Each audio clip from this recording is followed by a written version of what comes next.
Hey, it's Marley from the Energy Boutique with your energy forecast for Monday, June 20th. So today we have the moon in Pisces for the majority of the day, let's say, but we will also have the last quarter moon taking place in Pisces at 29 degree, which is a critical degree, a lot more intensity than just a normal last quarter moon. And then we have the moon moving into Aries energy. This is very interesting for a couple of reasons. First of all, we are going to have our last quarter moon in Pisces at 11:11 p.m. Eastern Standard Time. That is when the moon goes void of course, and we'll be locking into Aries energy at 11:38 p.m. So why I find this interesting is because Pisces energy is the last sign of the zodiac. To have the last quarter moon, which is usually a releasing point, an ending point, a purging point, it is a time when we're reflecting back over this last month, especially where the lunar cycle is concerned, where we're figuring out what works for us, what doesn't work for us, where it is that we're going to kind of cut the cord with the old ideas, the old wants, needs, and desires that didn't work out so well, and where it is now, after we kind of let this energy go, where it is that we're now going to focus our energy, attention, time, all of the good stuff in order to actually start something new. The Aries energy, typically speaking, being the first sign of the zodiac, is a fire energy. It brings a brand new spark, a brand new life force, a brand new passion, a brand new beginning, chapter, initiation. The fact that we're going to have the moon in Aries for the summer solstice, right? We're wrapping up Gemini season. We're jumping into Cancer season, which ushers in the solstice energy.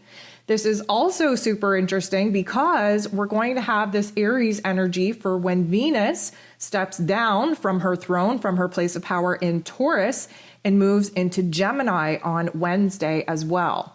So this is a super interesting thing to see when these patterns, when these cycles kind of line up and we have all this quote unquote new initiating, beginning energy happening all at the same time. So for those of you that have been with me for quite some time, listening to these daily energy forecasts, and of course, the ascension forecasts on a weekly, this is the green light go ahead energy that we've been waiting for. So, to see how all of this aligns is pretty spectacular all in itself.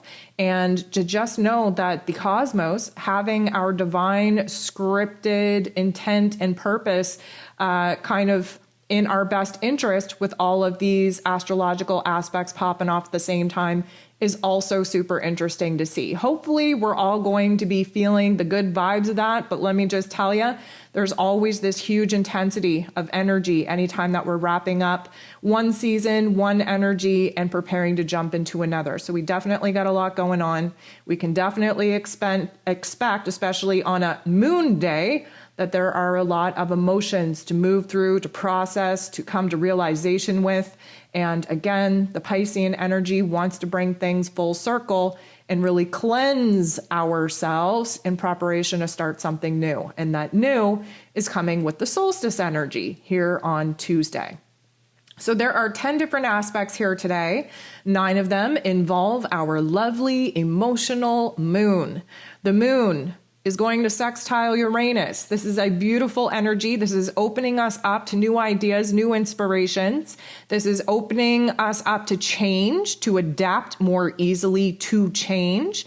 This is showing us where it is that we need to free ourselves from certain thoughts, ideas, relationships, situations that, of course, we have definitely come into an awareness over the last couple of days of what it is that we have to move away from. And in realizing this, we have kind of created a framework on what it is that we're moving closer to. This is definitely going to help us kind of identify what it is that we need in our lives, emotionally speaking, in order to feel free and independent, to choose a new path, to dabble into new things, and of course, try new things. Because as we talked about in the ascension forecast for the week, we are moving into a time of experimentation from the solstice to the Lionsgate portal in early August. We have Mercury sextiling Jupiter. This is a beautiful thing. This is blowing our crown, our mental plane, our brain wide open. You want to talk about being open-minded? This is the aspect that's going to do it. First of all, Mercury at its fullest speed now. We just came out of the post-shadow period on the 18th, meaning we are at certain degrees in this Gemini energy that, of course, Mercury rules over, that we did not experience back at the end of April, the beginning of May, when Mercury first went retrograde. This is brand new territory for us, brand new ideas, brand new information, brand new choices, brand new decisions that we are still kind of, tussling over, if you will. We have Jupiter, which is the planet of growth and expansion, about abundance, blessings, beliefs, key word here, beliefs. This particular energy is helping to expand our mind space, open our mind space, grow our mental plane, expand on ideas, grow on certain topics and themes that we know feel good to us. We may not just have the whole thing planned out. Because Jupiter is in a fire energy, being in Aries the first time that he's been in Aries for 12 years, this fire energy wants us to, really kind of adapt to this warrior spirit that is needed in order for us to start something new, to initiate a brand new cycle, to jump into a brand new chapter, to begin a brand new path that will lead us to opportunities that will be very fruitful and rewarding for us for the next 12 years. So Mercury being in Gemini in its place of power is a whole lot of air. Jupiter being in a fire energy gives us, again, this campfire analogy. When we have balanced thought, balanced idea, balanced curiosity with the action, the passion, the desire that the fire energy gives us, we're able to make great changes. We're able to keep that campfire stable and in control, and definitely an asset to keep things illuminated and for us to be provided with as far as, let's go, heat goes, right? Passion goes, motivation goes, inspiration goes. So this particular aspect is blowing our mental plane just wide open, seeing where we have grown, seeing where we can continue to grow, where we can continue to improve, where we can continue to really bust out of our comfort zone, push the boundaries of our belief system, what it is that we actually believe to be possible, what it is that we are inspired and motivated to create. This is definitely going to get the wheels a turning. These are positive aspects, really helping us to figure things out.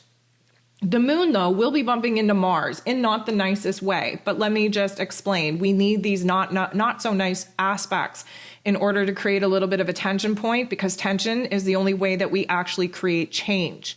The moon and Mars again being the god of war, ruling over our physical energy, our drive, our passion, our desires, even our aggression if need be, is in Aries energy as well. Its place of power that it rules over. The moon in Pisces bumping into Mars in this way is creating friction because, again, the moon in Pisces tends to live in la-la land, tends to be all kind of caught up in the past and not really sure what it is that we're doing. There's not a whole lot of clarity. Mars, of course, is stunted out because he just wants to take action and make a move in order to initiate something new and actually move forward. Mars wants to move forward into the future while the moon in Pisces wants to reflect over in the past. So, of course, this is going to create a little bit of tension point for us in the here and now, because it feels like we're being pulled in two different directions.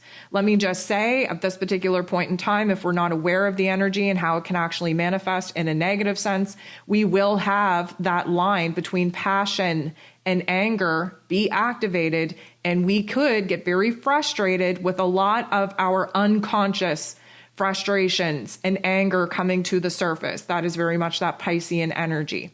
And of course, we're going to have a situation in our external realm with this aspect popping off that will create a prime opportunity for us to either see where it is that we have to take control over the situation and be bold and brave and determined and inspired enough to stand our ground without losing our shit and actually creating more drama than it's worth, or we will act out of ego, we will react, and we will see all of this unconscious anger kind of rise to the surface and be projected out into the world in a way that we have no business actually projecting it out. So just be consciously aware that our anger could definitely be creeping up because of the intense energies that are currently building. Of course, we're in the very last days, in the last degrees of Gemini season. We are about to move into the solstice gateway. We are seeing this last quarter moon build up to the 29th degree. There's a lot of pressure, there's a lot of anger, there's a lot of frustration. The moon will sextile with the true node. This is a beautiful energy. The true node is our soul's path, our destiny's point.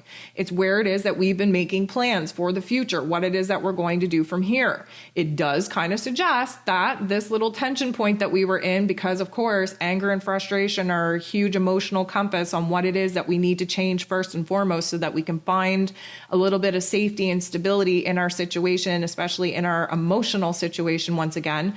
This little pop off with Mars has definitely revealed something to us that we didn't otherwise know.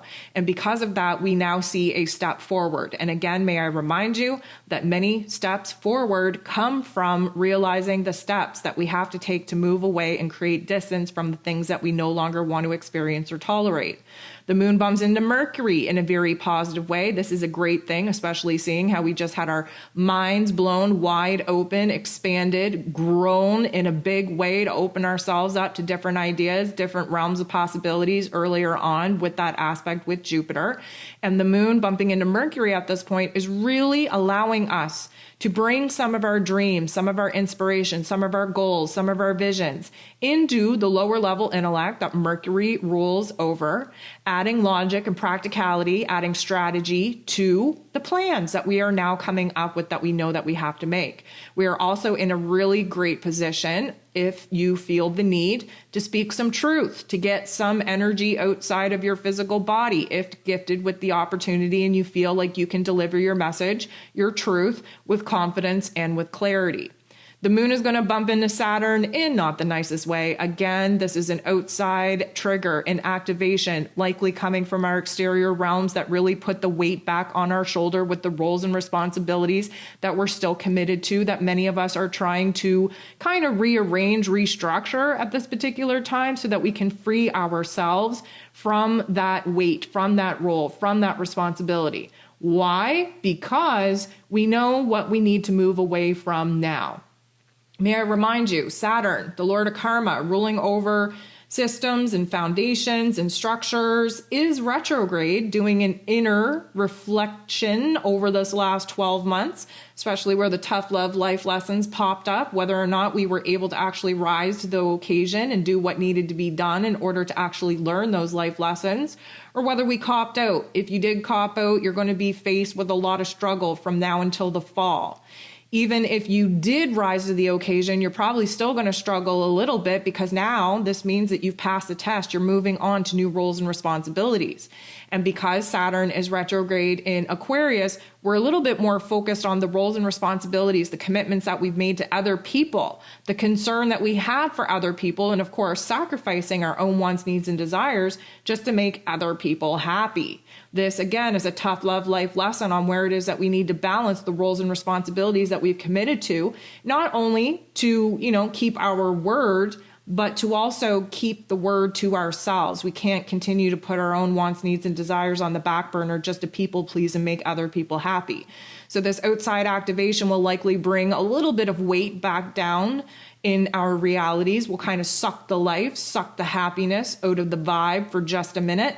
Because you know what? Negative Nancy wants to come out to play and really remind us, you can't get lost in dreamland too much. You have to face reality, or you can't dream that big of a dream. You have, restrictions and obligations and obstacles and challenges that you're going to have to face before that dream can ever actually come true.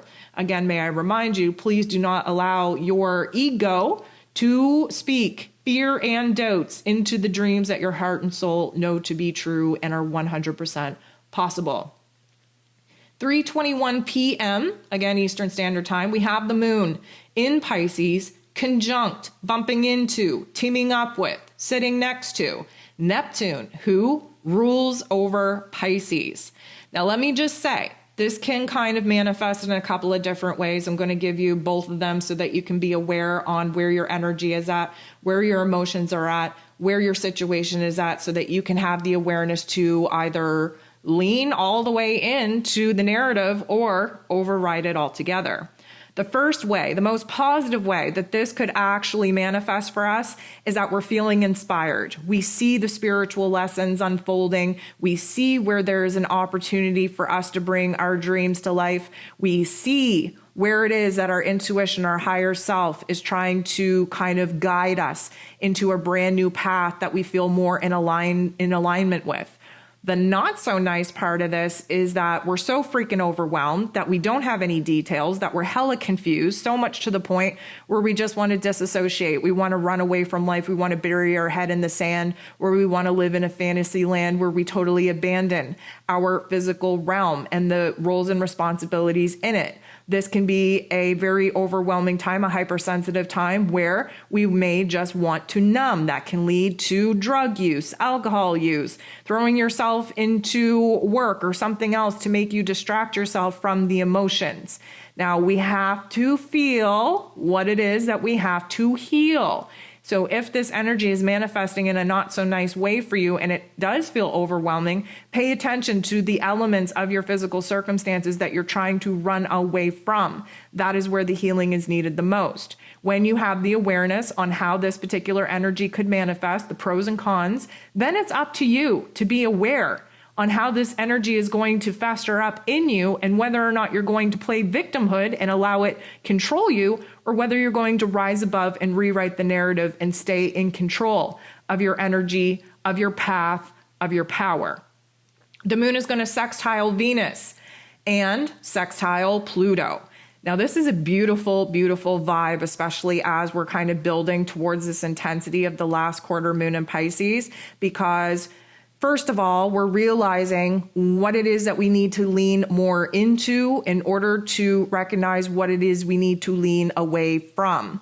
Many of us have been dealing with Gemini season as a realization on what it is that we've outgrown, what it is that we're unaligned with, what it is we no longer want, no longer need, no longer want to experience. And figuring out the direction that we have to take in order to create the most space in between that situation of our old selves, of our past, and of course, creating space from those elements, create a brand new path moving to the future. We might not have a correct vision, if you will, on what we want the end goal to be, but we sure as hell know what we don't want it to be. And right now, that needs to be enough. So the moon first sextiling Venus, the goddess of love and beauty and worth and pleasure, in her place of power in Taurus, really trying to embody the positive qualities and characteristics of our physical realms, our physical circumstances, regardless of the circumstances that we want to change. It's important for us to find joy and happiness and pleasure, the silver linings in the little things. We have to learn to enjoy life even when life is not that enjoyable. That is the whole mission of Venus being in Taurus, is focusing in on our physical senses, our physical bodies, our physical realms, our physical circumstances, recognizing what it is that we want to change about them, but also finding the attitude of gratitude to bring as much happiness, joy, and pleasure into this present moment, regardless of how uncomfortable it may be. So the moon sextiling Venus right now is almost bringing in that dream, bringing in that visual, bringing in that inspiration that we have to hold very, very strong in our mind's eye and in our heart space in order for us to engage our physical bodies, because that's the third and final piece to the puzzle, before we're actually able to make the changes needed in our physical realm. It speaks very highly that we're going to have this inner transformation because we sextile Pluto right after. Pluto is the great transformer. He does a number on our psyche, which of course, the minute that we kind of unpack an old narrative and we rewrite it in a different way, we have a different perspective, we have a different understanding. And the minute that we alter our psyche and in our mental plane is the minute that we're able to rewrite our emotions. Because if we see something from a different perspective, obviously we're going to have a different emotion about it. The minute that we get the mental plane, the psyche on the same page as the heart space is the minute that we can then engage the physical body in our physical realms, in our physical circumstances to go ahead and make the moves and take the action needed in order to make the transformation in our external realms match our internal realms. Many of us walking around right now with a beautiful inner realm and just an absolute shit show of a disaster in our external realm. That's why life sucks right now. We have to actively do what it needs to be done in order to rearrange, restructure, realter our physical circumstances to start mirroring back what it is that we feel on the inside. The work that we've done on the inside, we need to start enjoying our physical, external realm here in this earth plane, just as much as we tend to experience the happiness, the joy, the pleasure, the peace, the stability in our inner realm. This is about us bringing our dreams to life, our inner realm to the external realm. This is about us doing the work in our mental state, in our heart space, in our inner world first, so that we can engage the body to start taking action in our external realm in order to start moving the pieces around so that we can have a copacetic reality in our inner realm and our outer realm at the same time. That's literally how you bring heaven to earth. You have to be able to manipulate the physical realm here on this earth plane to start mirroring back the kind of energy that you're happy and content with in your inner realm. 11:11 p.m. This is when the moon squares the sun. Anytime that the moon squares the sun, it gives us our last quarter moon phase. The last quarter moon phase is the last purge, is the last release. We just had the full moon in Sag. What happens in a full moon? Well, we peak energies. We get illuminated to a truth, to a system, to a cycle, to wants, needs, and desires, to what is working for us, what isn't working for us. When we have the full moon, we spend this waning time of the moon from the full moon to the last quarter moon, recognizing, reevaluating, taking stock, trying to decide, trying to make a choice. And then the last quarter moon happens, and this is like an aha moment where we finally say, you know what? The idea that I had, it ain't going to work. The relationship that I tried, not working for me. This new job that I was working on doesn't feel good. This dream that I've been trying to manifest needs a little bit more time. We're recognizing what is working, what isn't. We are bringing full circle all the things that we need to let go of to clean the slate and prepare ourselves for bringing new energy in under the new moon in Cancer that we're going to have late next week. This is a lunar phase. Knowing the lunar phases of the moon are super important. And knowing that this is taking place in Pisces energy, the last sign of the zodiac, we have to experience and expect a full circle healing, a full circle closure, a full circle aha moment of some of the things that we've been experiencing since the new moon in Gemini, right? That was our very first lunar cycle out of this eclipse season. This is why the moons are so important. Even more than that, the Piscean energy is setting us up for a full emotional and spiritual cleansing. That's what happens when we let things go, when we bring things full circle, is that we clean ourselves, cleanse ourselves, declutter ourselves, and free ourselves up to have a little bit of space in our heart space, in our head space to start working on the new elements that we want to bring to life that, of course, we will do under the new moon phase. So knowing that this is the last quarter moon in Pisces at 29 degrees, which is a critical crisis degree, you cannot tell me that this isn't going to be a huge release of energy, especially seeing how we're on the cusp, on the precipice of ushering in this solstice energy in Cancer season. We are going to be experiencing the very last day of Venus being in her place of power while the solstice energy comes in. What does this mean? It means we get a whole day of trying to channel in new dreams, new inspirations, new visions, totally embodying them, feeling them in our physical senses, bringing them into this physical earth plane through our physical bodies. And then Venus, like I said, on Wednesday, will be moving into Gemini.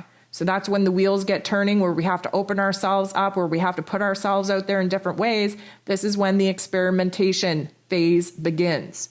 So we got a lot going on. I hope you navigate this day with as much grace and as much ease as possible. And I want you to be kind to yourself. This isn't an easy process. But now that you have the heads up, the awareness of how the energy is likely to manifest, you get to be the writer of how this energy is actually going to affect your life.